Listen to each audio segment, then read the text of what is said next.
नमस्कार दोस्तों, आपका एलएलबी कांसेप्ट क्लासेस में स्वागत है। आज हम जीएस के कुछ महत्वपूर्ण क्वेश्चन सॉल्व करेंगे। गर्भाशय में शिशु के विकास की जानकारी हेतु किसका प्रयोग किया जाता है? तो अल्ट्रासाउंड हो जाएगा इसका आंसर। भ्रूण के विकास के लिए किस अंग के द्वारा खाद्य की आपूर्ति की जाती है? यानी जो है भ्रूण जब विकास करता है तो खाद्य श्रृंखला किसके द्वारा पूर्ति की जाती है? तो बीजांडसन द्वारा। स्त्रियों की नसबंदी को क्या कहते हैं? ट्यूबेक्टोमी कहते हैं। गाय और भैंस के थनों से दूध उतारने के लिए किस हार्मोन की सुई लगाई जाती है? ऑक्सीटोसिन। और इसी इंजेक्शन की वजह से गिद्ध जो है विलुप्त हो रहे हैं। अगला क्वेश्चन है, थायराइड ग्रंथ से थायरॉक्सिन स्रावित करने के लिए उत्तेजित करने वाली अंतःस्रावी हार्मोन कौन है? तो टीएसएच है। अगला क्वेश्चन है, मायोग्लोबिन में कौन सी धातु होती है? तो मायोग्लोबिन में तांबा धातु होती है। अगला क्वेश्चन लेते हैं, एक वयस्क पुरुष के लिए सामान्यतः हीमोग्लोबिन प्रति 100 ml रक्त में कितनी होती है? तो 5 ग्राम होती है। मानव शरीर का सामान्यतः ताप कितना होता है? तो 9 डिग्री सेल्सियस होता है। इसको फ़ारेनहाइट में बदलेंगे तो उधर आ जाएगा। किस शारीरिक प्रक्रम में प्रोथ्राम्बिन का संबंध है? तो रक्त जमाव से। मनुष्य के जीवन काल में कितने दांत 2 बार विकसित होते हैं? तो 20 दांत 2 बार विकसित होते हैं। मानव शरीर में पाचन का अधिकांश भाग किस अंग द्वारा उत्पन्न होता है? तो छोटी आंत द्वारा। मनुष्य में पाचन क्रिया कहाँ प्रारंभ होती है? तो मुख में प्रारंभ होती है। सर्वप्रथम रक्त परिसंचरण तंत्र का अध्ययन किसने किया था? तो विलियम हार्वे ने किया था। पेसमेकर का संबंध किससे है? तो पेसमेकर से जो है हृदय की धड़कन कम या ज़्यादा की जाती है, हृदय की गति। पेसमेकर का क्या कार्य है? तो दिल की धड़कन आरंभ करना है। अगला है, गति प्रेरक किससे संबंधित है? तो गति प्रेरक जो है हृदय से संबंधित है। किनकी भित्तियों पर रक्त द्वारा डाले गए दाब को रक्त दाब यानी ब्लड प्रेशर कहते हैं? तो धमनी द्वारा डाले गए दाब को ब्लड प्रेशर कहते हैं। सोते समय रक्त दाब में क्या परिवर्तन होता है? तो जब सोते समय है तो ब्लड प्रेशर कम हो जाता है। मानव शरीर का पीएच मान कितना होता है? मानव रुधिर का पीएच मान कितना होता है? तो 7.4 पीएच होता है। और पीएच स्केल का आविष्कार किया था, किसने किया था? तो सोरेनसन नामक वैज्ञानिक ने किया था। मानव प्लाज्मा में प्रायः पानी की प्रतिशत मात्रा कितनी होती है? तो 80% तक होती है। रक्त में पाई जाने वाली धातु कौन है? तो लोहा है। रक्त का शुद्धिकरण कहाँ होता है? तो किडनी में होता है। अधिकतम पोषक तत्व रक्त में कहाँ से अवशोषित किए जाते हैं? तो छोटी आंत से।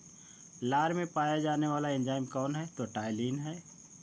अगला क्वेश्चन लेते हैं, पेट में भोजन को पचाने के लिए किसकी खास आवश्यकता होती है? तो भोजन को पचाने के लिए एंजाइम की आवश्यकता होती है। लार किसके पाचन में सहायक होता है? तो लार में लार किसके पाचन में सहायक होती है? तो स्टार्च के। अगला क्वेश्चन है, मानव के आमाशय में एक्स उत्पन्न होता है जो भोजन के पाचन में सहायता करता है? हाइड्रोक्लोरिक अम्ल। कैप्स चक्र कैप्स चक्र में किसका संश्लेषण होता है? पायरुविक अम्ल का संश्लेषण होता है। मानव शरीर में खून के शुद्धिकरण की प्रक्रिया क्या कहलाती है? तो डायलिसिस कहलाती है। डायलिसिस, अगर किसी व्यक्ति को ब्लड कैंसर हो जाता है तो डायलिसिस होती है। पेप्सिन किस में बदल देता है? तो प्रोटीन को पॉलीपेप्टाइड में बदल देता है। पाचन क्रिया में प्रोटीन किस पदार्थ में बदल जाता है? तो अमीनो अम्ल में बदल जाता है। वह अंग कौन सा है जो मानव शरीर में ग्लाइकोजन के रूप में कार्बोहाइड्रेट को जमा करता है? तो यकृत है। अगला क्वेश्चन लेते हैं, गर्भाशय में शिशु के विकास की जानकारी के लिए किसका प्रयोग किया जाता है? तो अल्ट्रासाउंड का प्रयोग किया जाता है।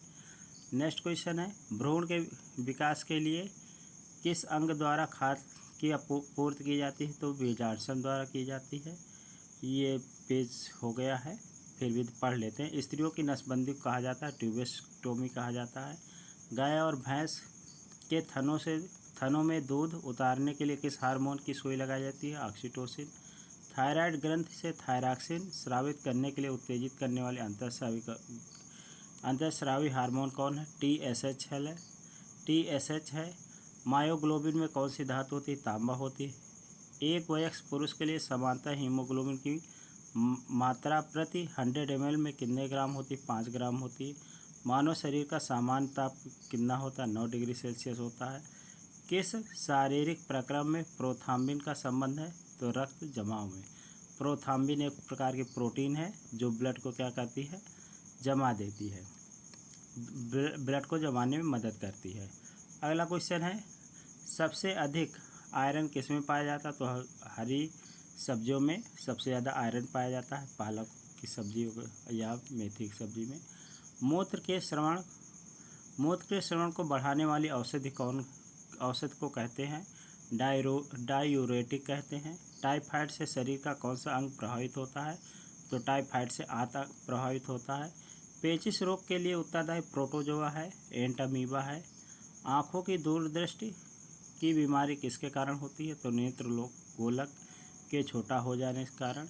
हैजा का क्या कारण है? तो जीवाणु हैजा का कारण है। किसके जांचने के लिए एलिसा टेस्ट किया जाता है? तो एड्स के जांचने के लिए एलिसा टेस्ट किया जाता है। एवियन इन्फ्लुएंजा बर्ड फ्लू को किससे निरूपित किया जाता है? तो H5N1 से बर्ड फ्लू को निरूपित किया जाता है। किसकी कमी से दांत का क्षय होने लगता है या दांत गिरने लगते हैं? तो फ्लोरीन की कमी से दांत गिरने लगते हैं। बेरियम मील का उपयोग किया जाता है तो आहार नली की एक्सरे के लिए किया जाता है। गुर्दा पथरी का पता लगाने के लिए प्रतिचुंबकीय यंत्र का प्रयोग किया जाता है CT स्कैन के लिए। अगला है, गहरे तले हुए खाद्य पदार्थ कैंसर जनक होते हैं क्योंकि उनमें क्या होती है? तो वसा ज़्यादा होती है, इसलिए जो है कैंसर के वाहक होते हैं।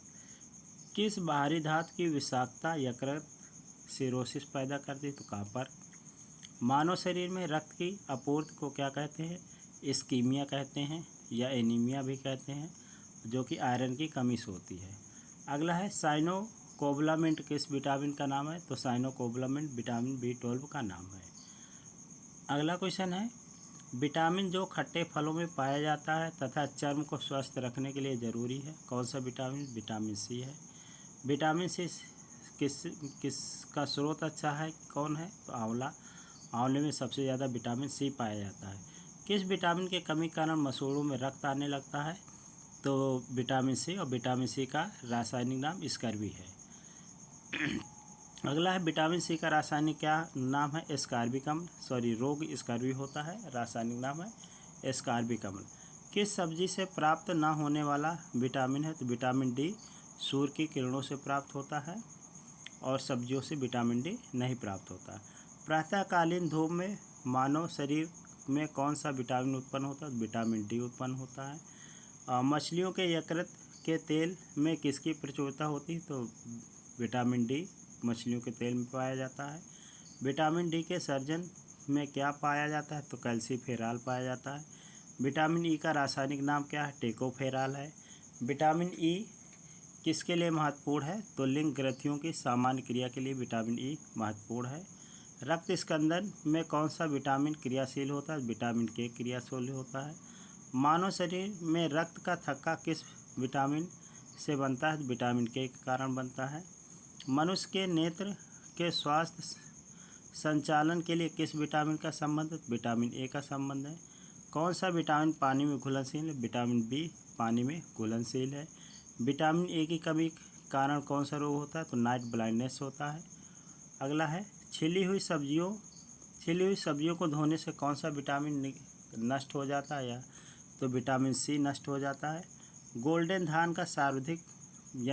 धान में सबसे ज़्यादा कौन से विटामिन पाया? विटामिन A पाया जाता है।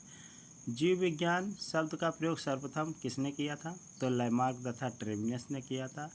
और जीव विज्ञान के जनक किसे कहते हैं? तो अरस्तु को कहते हैं। धन्यवाद दोस्तों, मेरे चैनल को लाइक करिए, सब्सक्राइब करिए, कमेंट करिए। नमस्कार।